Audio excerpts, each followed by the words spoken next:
අයිබෝන් පුතාලා අද අපි සාකච්ඡා කරන්න යන්නේ ඔයාලට දේශපාලන විද්‍යාවේ විෂය නිර්දේශය ඇතුලේ ඔයාලට નિયમિતව තියෙන පස්වෙනි ඒකකය ඒ කියන්නේ දේශපාලන මතවාද කියන ඒකකය ඇතුලේ තියෙන බොහොම සියුම් තැනක්. ඒ තමයි පුතා ඔයාට දේශපාලන මතවාද කියන පස්වෙනි ඒකකය ඇතුලේ කතා කරන්න තියෙනවානේ මතවාද 8ක්. ඒ මතවාද 8 ඇතුලේ තියෙනවා මතවාද දෙකක්. එකක් තමයි පුතා ඔයා දන්න ප්‍රසිද්ධ ලිබරල් වාදය කියන මතවාදය. ඊළඟට පුතා තව තියෙනවා ඔයාට කතා කරන්න මාතෘකාවක්.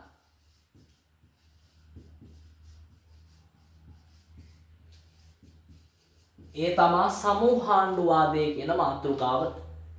එතකොට දේශපාලන විද්‍යාව විෂය ඇතුලේ ඔයාට කතා කරන්න තියෙනවා පස්වෙනි පාඩමේ මතවාද අතර මතවාද දෙකක් තමයි ලිබරල් වාදය සහ සමූහාණ්ඩුවාදය කියලා කියන්නේ. මේ මතවාද දෙක ඇතුලේ මම අද කතා කරන්න බලාපොරොත්තු වෙන්නේ මේ මතවාද දෙක ඔයාට වෙන් කරලා අඳුන ගන්න තියෙන සාධක ගැන. ඒ කියන්නේ පුතා ඔයා දන්නවා ලිබරල් වාදය, සමාජවාදය, ස්ත්‍රීවාදය, ජාතිකවාදය, පැසිස්ට් වාදය ඔහොම එක එක මතවාද ගොඩක් තියෙනවනේ කතා කරන්න.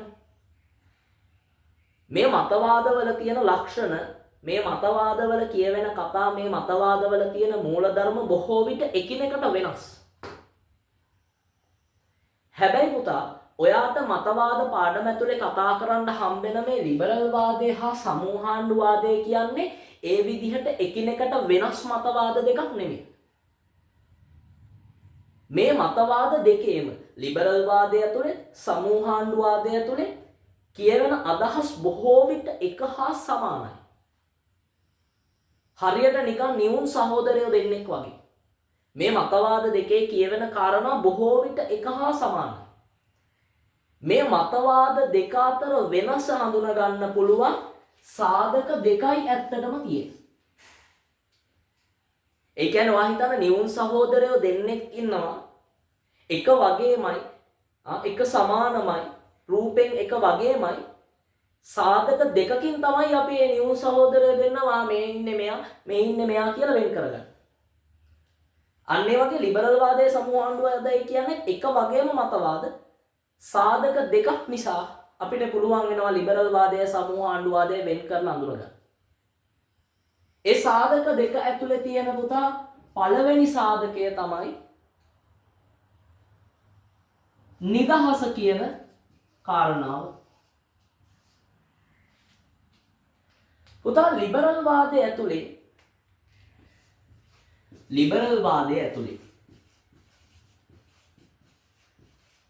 කියනවා පුතා අපිට නිදහස කියන්නේ පුතා ලැබෙන දෙයක්.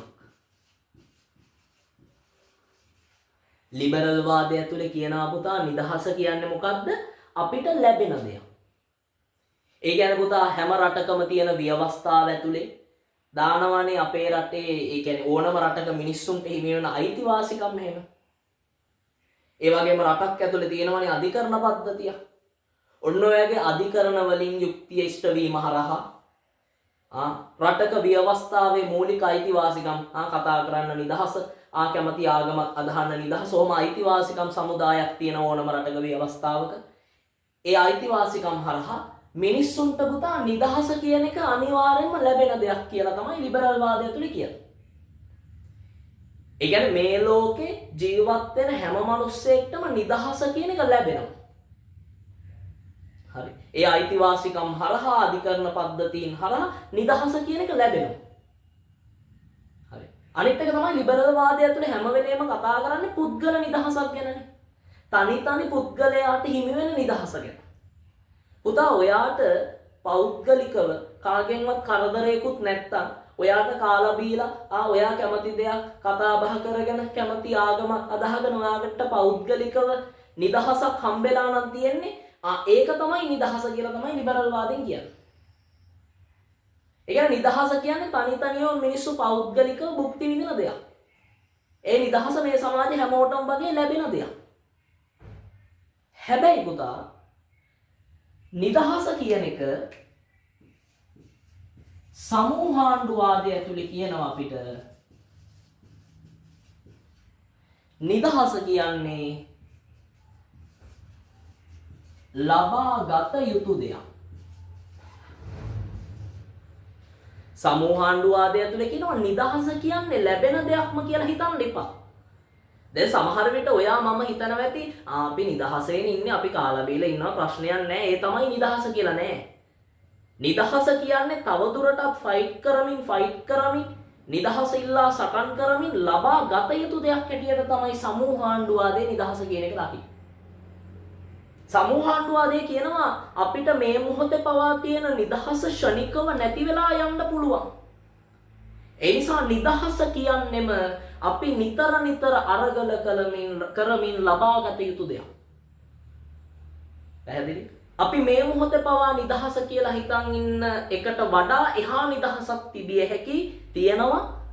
අනිවාර්යයෙන්ම අපි මේ නිදහස ලබා ගැනීම සඳහා ෆයිට් කරමින් අරගල කරමින් ඒ නිදහස කියන එක අපි අත්පත් කරගත යුතුයි කියලා තමයි සමූහාණ්ඩුවාදය ඇතුලේ කියන්නේ. ඒ කියන්නේ ලිබරල් වාදය ඇතුලේ කියනවා නිදහස කියන්නේ ඔටෝ ලැබෙන දෙයක්. සමූහාණ්ඩුවාදය ඇතුලේ කියනවා නිදහස කියන්නේ ඔටෝ එහෙම්ම ලැබෙන දෙයක් නෙමෙයි. ඔයාට බන්දේසියක දාලා ගෙනල්ලා ඔහේ පුදන දෙයක් නෙමෙයි නිදහස කියන්නේ. ඔයා ෆයිට් කරලා මේ සමාජෙ හැමෝම ෆයිට් කරලා පුරවැසියෝ හැටියට ලබාගත යුතු දෙයක් තමයි නිදහස කියන්නේ කියලා සමූහාණ්ඩුවාදය ඇතුලේ කියනවා. ඔන්න බලන්න ලිබරල් වාදයේ සමූහාණ්ඩුවාදය වෙනස් වෙන එක තැන. වෙනස් වෙන එක තැනක් තමයි නිදහස කියන සංකල්පය අර්ථ දක්වලා තියෙන විදිහ. ලිබරල් වාදයේ කියනවා නම් නිදහස කියන්නේ ලැබෙන දෙයක් කියලා. සමූහාණ්ඩුවාදයේ කියනවා එහෙම නිදහස කියන එක අයිතිවාසිකම් මගින්වත් අධිකරණය තුළ යුක්තිය ඉෂ්ට වීමෙන්වත් නිකම් ඔහේ ලැබෙන දෙයක්ම නෙමෙයි. නිදහස කියන්නේ ෂණිකව නැතිවීමේ තර්ජනයට ලක් විය හැකි දෙයක්. ඒ නිසා නිදහස කියන්නේ අපි අරගල කරලා ලබාගත යුතු දෙයක් කියලා සමූහාණ්ඩුවාදය ඇතුලේ අපිට කියනවා. ඊළඟට ලිබරල් වාදයයි සමූහාණ්ඩුවාදයයි වෙනස් වෙන අනිත් ප්‍රධාන සාධකීය ලක්ෂණය තමයි පුරවැසියා කියලා කියන්නේ.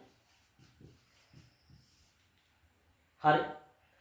පුරවැසියා කියන එක ඇතුලේ පුතා ලිබරල් වාදය අපිට කියනවා පුරවැසියා කියන්නේ රාජ්‍යයක සමාජිකත්වයේ හිමි තැනැත්තා. ලිබරල් වාදය ඇතුලේ අපිට කියනවා පුරවැසියා කියන්නේ රාජ්‍යයක සමාජිකත්වයේ හිමි තැනැත්තා. ඔයා ලංකාවේ සමාජිකත්වයේ තියෙන කෙනෙක් නම් ඔයා ලංකාවේ පුරවැසියෙක්. මම ලංකාවේ සමාජිකත්වයේ තියෙන කෙනෙක් නම් මම ලංකාවේ පුරවැසියෙක්. ඒතකොට ලිබරල් වාදය කියන මතවාදය පුරවැසියා කියන එක අර්ථ දක්වන්නේ රාජ්‍යයක සමාජිකයෙක් වීම තමයි පුරවැසියා. හැබැයි පුතා එතනින් එහාට ගිහිල්ලා